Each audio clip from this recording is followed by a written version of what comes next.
안녕하세요. 저는 올해 72살, 한국에 사는 박진호라고 합니다. 겉보기엔 한때 제 인생이 꽤나 평온해 보였을지도 모릅니다. 젊었을 땐 부산의 조선소에서 안정적으로 일했고 이해심 많고 학식 있는 아내를 맞이했으며 아들도 하나 낳았죠. 그런데 노년에 접어들자 저 혼자 남겨졌고 심지어 외동아들과 며느리에게까지 냉대받는 처지가 되고 말았습니다. 제가 이렇게 힘겨운 노년을 보낼 줄은 꿈에도 몰랐습니다. 그러나 제 이야기를 통해 꼭 전하고 싶은 말씀이 있습니다. 어르신들께서는 자녀에게 너무 큰 기대를 걸지 않으셨으면 합니다. 재산을 전부 넘겨주지도 마시고 경제적으로 자립하지 못한 상태로 자녀에게 의존해서도 안 됩니다. 재정적 자유와 삶의 주도권이야말로 평온한 노후를 위해 가장 중요한 요건이라고 생각합니다. 저는 부산 외곽의 평범한 가정에서 태어났습니다. 부모님은 농사를 지으셨고 넉넉하지 않은 형편이었습니다. 고등학교를 졸업하고 대학 입시에 떨어져 대형 조선소에 들어가 현장 노동자로 일하게 되었습니다. 그 일은 정말 고됐습니다. 쇠를 잘라내고 선체 골조를 용접하고 하루 종일 무거운 자재를 나르고 어떤 시기에는 한국 조선업이 호황을 맞아 식사와 잠까지 공장에서 해결할 정도로 바쁜 날도 많았습니다. 월급이 넉넉하진 않아도 매달 꾸준히 들어오니 먹고 사는 걱정을 조금 덜 수 있었죠. 아내인 최윤서 씨는 저보다 2살 어립니다. 대구 중구에서 많은 이들에게 존경받는 고등학교 교사였고 젊은 시절부터 지적이면서도 온화한 아름다움이 돋보이는 사람이었습니다. 저는 노동자라는 점이 늘 마음에 걸려 스스로 주눅이 들곤 했었는데 그런 저에게 아내는 당신은 진실하고 착한 사람이에요. 난 그걸 믿어요. 라고 말해줬습니다. 우리는 크고 요란한 결혼식을 올리지 않았지만 조용하고 소박하게 부부의 연을 맺었습니다. 결혼 후에는 조선소 근처 작은 집에서 함께 살았고 저는 자전거로 출근하고 아내는 버스를 타고 학교에 갔습니다. 제 노동자 월급과 아내의 교사 월급을 합쳐도 큰 돈은 아니었지만 우리 둘은 검소하게 살면서 그럭저럭 생활을 이어갈 수 있었습니다. 얼마 후 우리 부부는 아들을 낳았고 이름을 박성호라고 지었습니다. 아이가 태어나던 날 저는 말로 다 못할 기쁨을 느꼈습니다. 엄마가 교사니 아들도 잘 교육받고 크게 성공하겠지 하고 막연히 믿었죠. 그러나 인생은 제 뜻대로 풀리지 않았습니다. 성호가 어릴 땐 제법 똑똑해 보였지만 점점 자랄수록 공부에 전혀 흥미를 보이지 않았습니다. 중학교 땐 수업도 빼먹고 게임방이나 친구들과 어울려 다녔습니다. 저희 부부가 온갖 방법, 달래기도 하고 심하게 혼내기도 하고 용돈을 제한해보기도 하고 전문가 상담까지 해봤지만 소용이 없었습니다. 결국 중학교를 마치자마자 자퇴해버렸고 아내는 눈물로 지새웠습니다. 저도 마음이 아팠지만 더는 어쩔 수가 없었죠. 공부를 안 한다면 일찍 사회에 나가 성실히 일이라도 하겠지 라고 희망을 걸었습니다. 그런데 결혼 문제에서도 저와 아내의 바람은 통하지 않았습니다. 우리는 착하고 가정 환경도 괜찮은 신부감을 몇 번 소개해 주려 했으나 성호는 제가 알아서 할 테니 간섭하지 말라며 강하게 반대했습니다. 그리고 얼마 안 돼 성호는 자신보다 2살 어린 이소라라는 여자를 데려왔습니다. 처음 만났을 때부터 그녀는 지나치게 말솜씨가 빠르고 외모나 패션에만 관심이 많아 보였으며 계산적이라는 느낌을 지울 수가 없었습니다. 아내도 왠지 불안한 느낌이 든다 했지만 아들이 결혼을 고집하니 어쩔 수 없이 허락했습니다. 결혼 준비 과정에서도 갈등이 생겼습니다. 원래 저는 경기 외곽이나 대구 근처에 70평방미터 정도 되는 작은 아파트를 사줄 생각이었습니다. 그런데 소라는 무려 150평방미터짜리 대형 아파트를 서울 한가운데서 마련해달라고 요구했습니다. 아내와 저는 평생 교사와 노동자로 일하며 겨우 모은 돈으로는 도저히 감당하기 힘들어 기가 막혔지요. 그러나 소라는 그럼 결혼 안 하겠다고 단호히 말했고 성호도 중심가에 살아야 사업에 유리하니 꼭 사달라고 거들었습니다. 결국 우리는 엄청난 은행 대출을 받아 며느리가 원하는 그 아파트를 사주고 말았습니다. 그때 저는 그래도 우리를 잊지 않고 훗날 노년에 의지할 수 있겠지 하는 막연한 기대를 했던 것 같습니다. 결혼 후 저와 아내는 여전히 대구 근처 작은 집에 남았고 성호와 소라는 서울의 넓은 아파트로 들어갔습니다. 대출금이 워낙 커 우리는 월급 대부분을 빚 갚는 데에 써야 했습니다. 사실 50대, 60대쯤 되면 부부가 노후를 준비하며 저축을 해야 마땅한데 우리는 아들 부부가 편히 살 수 있도록 검소한 생활을 이어갔습니다. 성우와 소라가 가끔 우리도 힘드니 여유가 없다고 말할 뿐 돈을 보태주는 일은 없었습니다. 그래도 자식이니 우리가 조금 더 고생해도 나중엔 보답하겠지라는 생각으로 스스로를 위로하며 버텼습니다. 결국 긴 세월 끝에 대출을 다 갚았습니다. 그때 저는 60대가 넘었고 아내도 30년 넘게 교편을 잡다가 정년퇴직했습니다. 두 사람의 국민연금을 합쳐 매달 150만 원가량을 받았고 그간 아껴 써서 5천만 원 정도 저축도 있었습니다. 이 정도면 노후를 그럭저럭 지낼 수 있겠다. 틈틈이 아들과 손주도 보러 다니면 되고 그렇게 생각했지요. 처음 몇 해는 별 탈 없이 지나갔습니다. 아들과 며느리가 찾아와 주지도 않고 용돈을 주지도 않았지만 그다지 바라지도 않았으니까요. 그런데 3년 전 아내가 새벽에 뇌졸중으로 세상을 떠났습니다. 아침에 일어나 보니 아내가 이미 숨을 거둔 뒤였습니다. 의식도 없이 떠나버린 아내의 빈자리는 제게 커다란 공허함과 상실감을 안겼습니다. 함께 기쁨과 고난을 나눈 사람이 사라지니 저는 한순간에 외톨이가 되었습니다.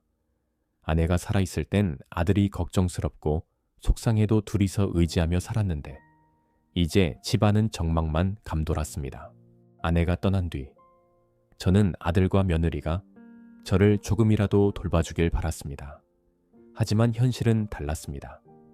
제가 전화를 해도 며느리는 바쁘다 하고 아들은 나중에 전화하겠다고만 말했습니다. 1주일, 2주일, 3주일이 지나도 연락이 없었고 저는 점점 더 외로움을 느꼈습니다. 노년에 자식이 효도해 줄 것이라는 기대는 헛된 꿈에 불과하다는 걸 뼈저리게 깨달았습니다. 그 뒤로 저는 대구의 낡은 집에서 혼자 조용히 지냈습니다. 아내가 사망하면서 연금은 이제 제 목 70만 원 정도만 남았고 두 사람 연금 합산이 불가능하게 되었으니까요. 5천만 원, 적금은 혹시 아플 때 쓰려고 아껴두었습니다. 하루하루 사는 게 그저 먹고 자고 직접 국이나 라면을 끓여 먹고 TV를 보고 동네를 어슬렁거리는 정도였습니다. 친구나 지인들도 나이가 들어 왕래가 적어지고 어느 순간 저는 동네에서 그저 존재감 없는 그림자 같은 노인이 돼버렸습니다. 그러던 중 작년 말 어느 날 밤 갑자기 식은땀을 흘리며 머리가 지끈거려 구급차를 불렀습니다. 병원에선 혼자 사시는 건 위험하다고 의사가 조언했습니다.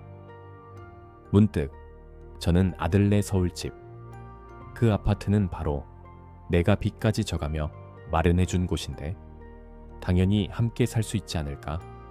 라는 생각이 들었죠. 그래서 다음날 아들에게 연락해 건강도 나빠졌고 혼자 있기 어려우니 같이 지내고 싶다고 말했습니다. 하지만 아들은 집 수리 중이라 불편하고 아내도 바쁘다며 우물쭈물했습니다. 그 말을 듣자 저는 참았던 화가 올라왔습니다. 네가 그동안 나 혼자 지내는 게 얼마나 힘들었는지 알긴 하니 아파트도 내가 마련해줬는데 당연히 같이 살 수 있지 않니? 라고 따지자 이번엔 며느리가 전화를 바꿔봤더니 교묘한 말투로 아버님을 모른 척 하겠다는 건 아니에요. 하지만 저희도 요즘 사정이 너무 힘들어요. 제대로 모실 여력이 안 돼서 라고 했습니다. 결국 그들은 제가 혹여 경제적 부담이 될까 두려워하는 것이었지요. 그래서 그러면 내 월 연금 70만 원을 생활비로 내고 나도 집안일을 도와줄 수 있다고 제가 밝혔더니 그제야 마지못해 그러면 들어오시라고 허락했습니다. 저는 마지막 남은 순진한 기대를 품고 150평방미터짜리 서울 아파트로 짐을 싸서 올라갔습니다. 그래도 함께 살면 좀 나아지겠지라고요. 하지만 이사는 하자마자 충격을 받았습니다. 며느리는 넓은 집에 방이 여러 개 있는데도 제게 거실 한쪽 발코니를 개조한 공간을 내주었습니다. 방 5개 중 3개나 비어 있음에도 짐을 둘 곳이 필요하다며 거실 발코니를 막아놓고 저를 거기에 살게 했습니다. 그 공간은 한여름엔 찜통같이 덥고 겨울엔 냉기만 도는 곳이었습니다. 얇은 칸막이. 하나 달랑 설치해 침대 1개 놓아두었죠. 저는 아들에게 왜 빈 방에 안 들여보내주느냐 고 물었지만 아들은 아무 말도 못하고 고개만 숙였습니다. 화가 났지만 저는 그저 그래도 비 맞지는 않는구나며 애써 위안 삼았습니다. 그뿐 아니라 저는 원래 집안일을 조금 거들겠다고 했을 뿐인데 며느리는 사실상 거의 모든 살림을 떠맡겼습니다. 요리, 빨래, 청소, 장보기, 쓰레기 버리기, 거기다 4살 손주 돌보기까지 모두 제가 해야 했습니다. 이르니 넘은 제가 체력이 어디까지 있겠습니까? 그런데도 며느리는 우린 회사 다니느라 바쁘니까 아버님은 집에 계시잖아요? 라고 당연하다는 듯 말했습니다. 더구나 요리를 할 때면 너무 짜게 하셨네요. 이렇게 싱거우면 어떡해요? 아버님이 손주를 제대로 못 봐주니 사고 날 뻔했잖아요. 하며 사사건건 잔소리를 퍼부었습니다. 아들은 말려주지도 않고 그저 아내 편만 들었습니다. 저는 참다 못해 발코니 방에 들어가 혼자 눈물을 흘렸습니다. 그뿐만이 아니라 식사할 때 고기나 생선 등 좋은 반찬은 아들과 며느리가 서로 주고받으며 먹었습니다. 제 앞에는 데친 채소나 물만 넘치는 국만 남기기 일쑤였습니다. 제가 나도 생선 한 점 먹고 싶다 하면 며느리는 아버님은 연세가 있으니 단백질을 많이 드시면 안 좋아요 라고 그럴싸한 말로 제 몫을 빼앗았습니다. 결국 며칠 몇 주 지나면서 저는 고기 반찬 한 번 제대로 못 먹고 몸이 야위어 갔습니다. 어느 날은 너무 참기 힘들어 집에 아무도 없는 틈을 타 부엌에 있는 고기 반찬을 조금 꺼내 먹었습니다. 그런데 그때 며느리가 갑자기 들어와 아버님 혹시 고지혈증 모르세요? 이러다 병이라도 나면 저희가 또 부담을 져야 하는데 생각 좀 하세요. 라고 버럭 화를 냈습니다. 고작 고기. 몇 점 먹었다고 큰 죄를 지은 사람 취급하니 제 속은 울화통이 터졌습니다. 그러나 나이 들어 말싸움도 하기 싫어서 저는 결국 참고 속으로 눈물을 삼킬 수밖에 없었습니다. 설이 다가와 한겨울 추위가 매서웠을 때는 저는 발코니 방에서 매일 떨며 잠을 설쳤습니다. 그래서 제 돈으로 작은 전기 히터를 하나 사서 틀었는데 이틀 만에 그 히터가 없어졌습니다. 아들에게 물어봤지만 얼버무렸고 며느리가 대신 대답하기를 아버님, 전기요금이 얼마나 많이 나오는지 아세요?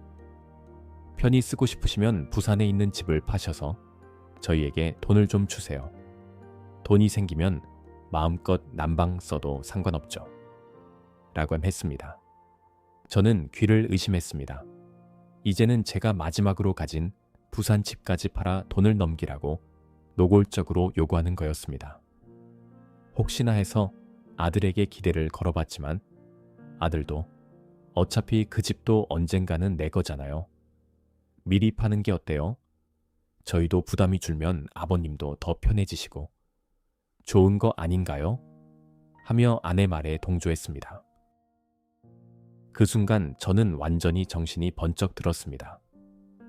설령 집을 팔아 돈을 넘겨줘도 과연 이들이 날 더 잘 모셔줄까?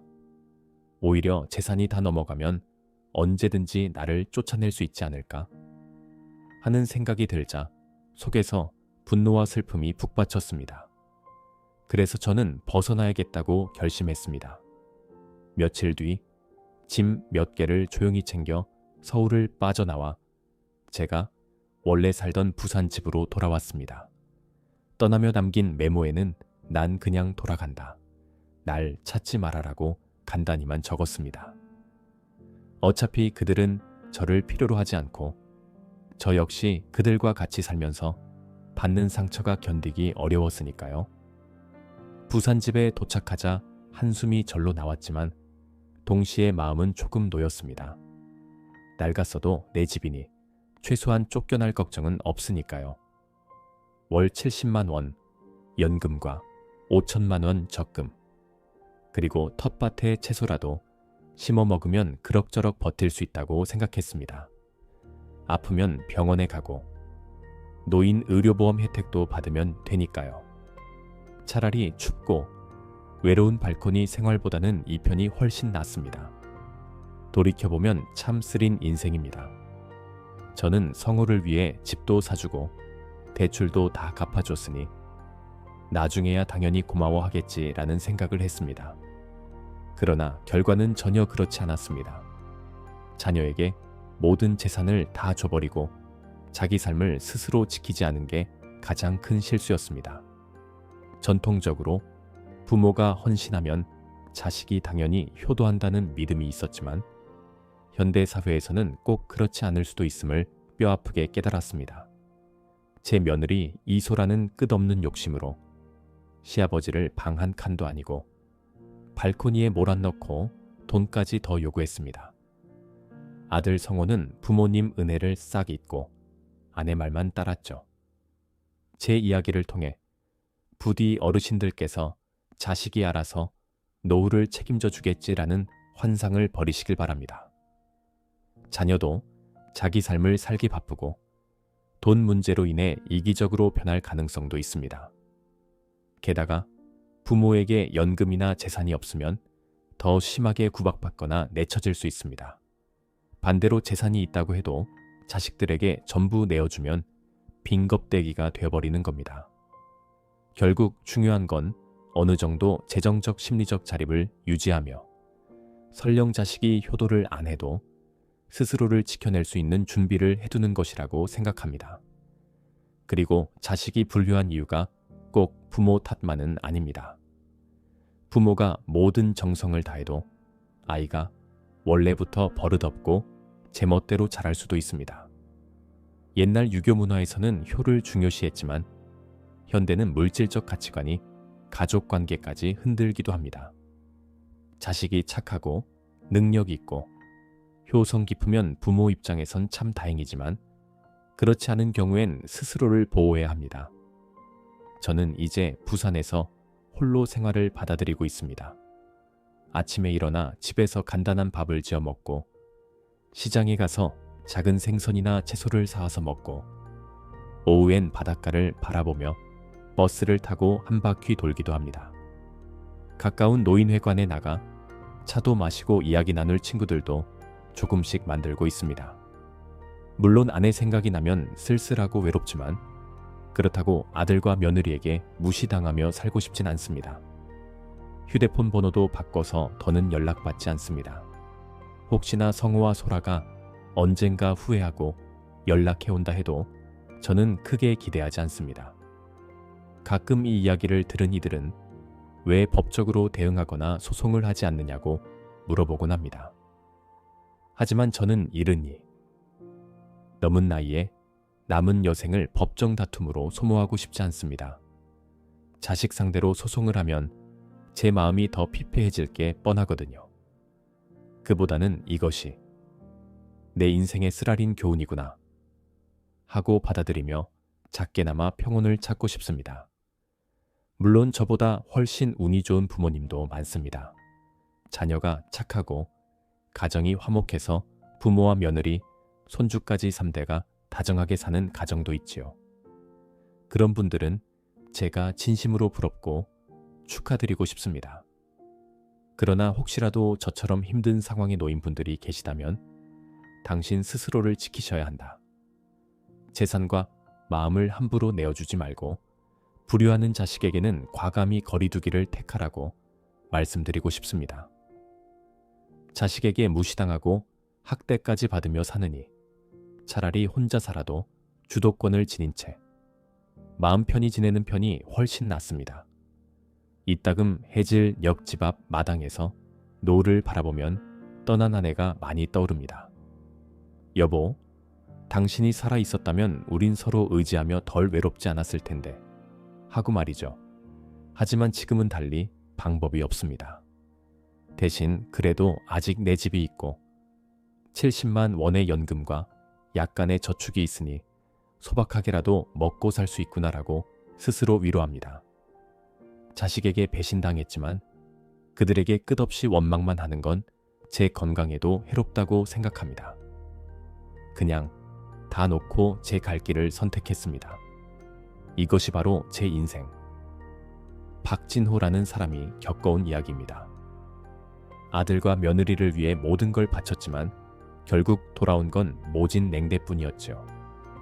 이 사연을 장황하게 말씀드린 이유는 부모님들이 같은 실수를 되풀이하시지 않길 바라는 마음에서입니다. 재산을 죄다 넘겨주면 노후가 편안하리라는 건 착각일 수 있습니다. 자녀가 참으로 효성스럽다면야 감사하고 기쁘겠지만 혹시 그렇지 않다면 재산을 지키고 스스로의 행복을 도모해야 합니다. 노후의 가장 큰 기반은 경제적 자립과 정신적 주도권입니다.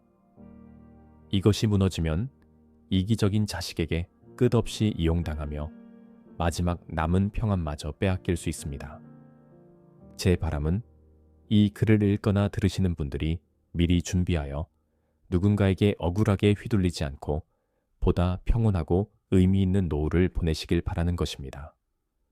부디 자녀에 대한 막연한 기대가 아니라 스스로의 삶에 대한 확고한 주인의식을 갖추시길 바랍니다.